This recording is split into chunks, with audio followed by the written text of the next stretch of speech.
Kemudian memiliki keperluan yang mencukupi, termasuklah keuangan. Dia tak cakap kaya, disebut cukup.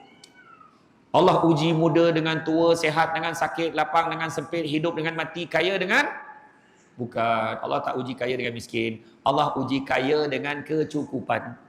Ada orang kaya tapi tak cukup-cukup. Macam mana uji kaya dengan miskin? Tak. Kadang orang miskin tu okey je sebab pada dia cukup.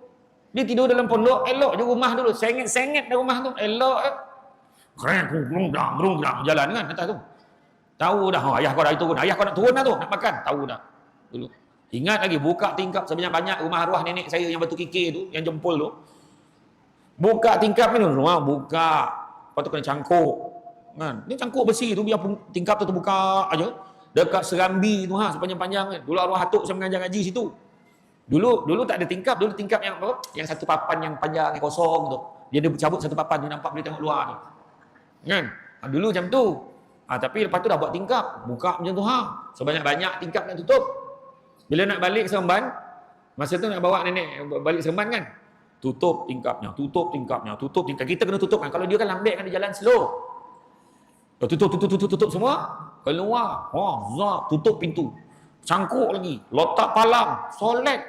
Dah solat pula. Tutup grill. Dah ada grill masa tu. Tutup grill. Kunci grill. Solat pula. Lepas tu dia dah menung depan tu. Bila dia menung depan pintu, dia siapa nak? Ni mulut ni. Dapur tinggal ni. Adalah yang tertinggal, dia terlupa tu. Allah. Tutup garam lupa tutup.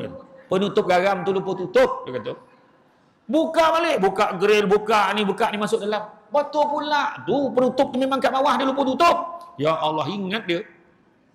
Macam tu lah. Kan, rumah dulu-dulu lah. Kan, rumah dulu-dulu. Kan, jadi cukup ya. Duduk seorang-seorang.